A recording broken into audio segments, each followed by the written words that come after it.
la ministre. La parole est à Monsieur Robin Reda.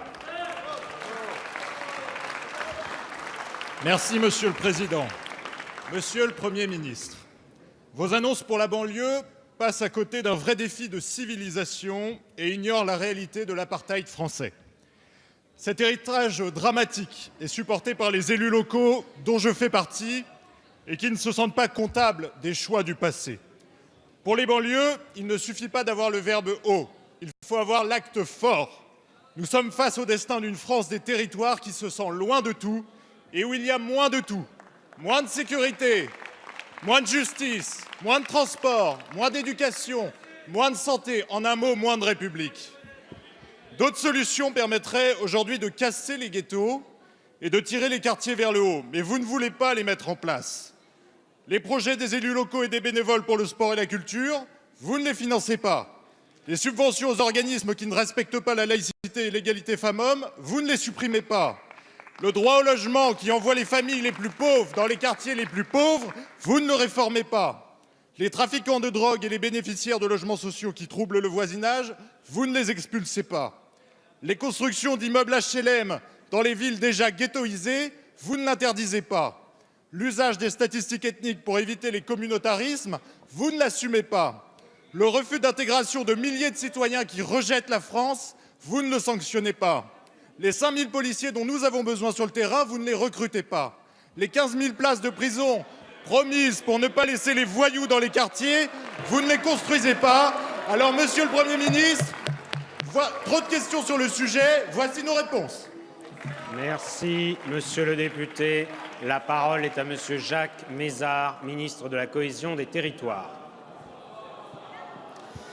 Monsieur le Président, Mesdames et Messieurs les députés, Monsieur le député Reda,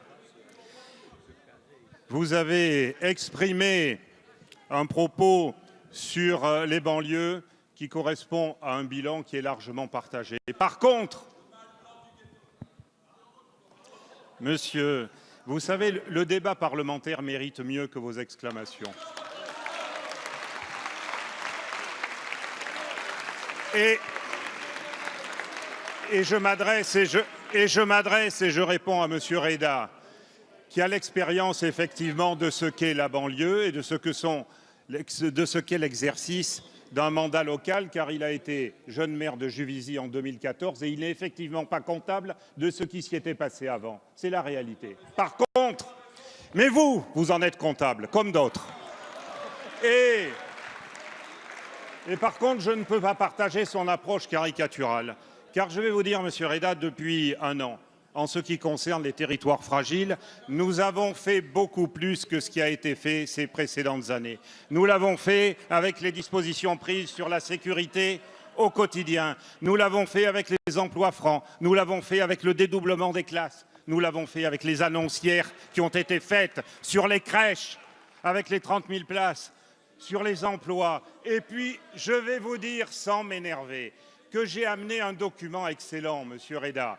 C'est le programme de votre candidat présidentiel sur la politique de la ville. Je vous invite à le relire et à lire les simples 10 lignes concernant la politique de la ville. Alors, de grâce, ne nous donnez pas de leçons.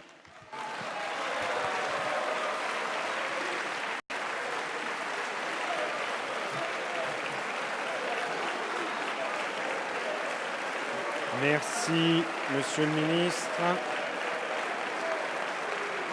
La parole est maintenant à Madame Justine Bénin.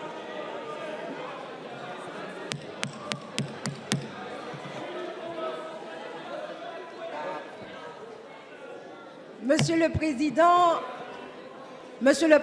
mes chers collègues, Monsieur le ministre de la Transition écologique et solidaire, depuis plusieurs années, les Antilles et la Guyane font face à des vagues successives d'échouages